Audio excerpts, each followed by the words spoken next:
بسم الله الرحمن الرحيم.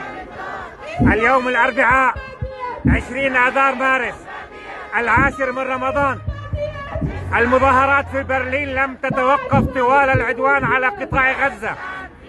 المظاهرات الاستنكارية بكافة الأشكال وفي عموم مواقع برلين دائما بوحدة وطنية مهمة جدا مع أبناء الجالية العربية وأحرار ألمانيا لترسل رسائل مهمة باتجاهات عديدة إلى أهلنا وشعبنا في قطاع غزة بأنكم لستم وحدكم، بأن دماءكم التي تسيل في قطاع غزة الطاهر، بأن آلامكم، بأن معاناتكم، بأن الجرائم والإبادة الوحشية التي ترتكب بحقكم يسمع صداها في العواصم والحواضر الأوروبية كما ترونها هنا في قلب برلين.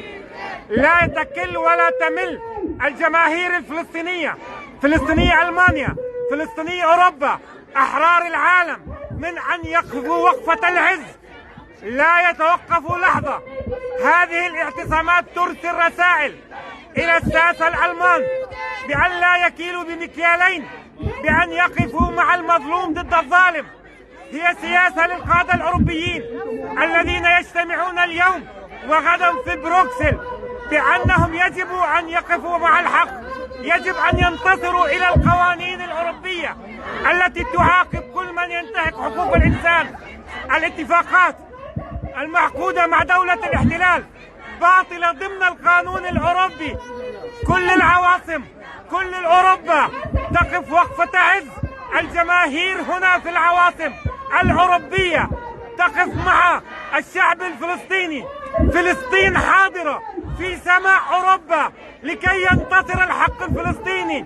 هذه المظاهرات لن تتوقف لحظة حتى ينتصر للظلم الذي يقع على الشعب الفلسطيني. نداء إلى أمتنا العربية التي تقف، ليس الموقف المطلوب مع أهلنا وشعبنا في العالم. علينا أن نقف إلى جانب الحق الفلسطيني ولا نتوقف من نصرته سياسيا، إعلاميا، حقوقيا، شعبيا.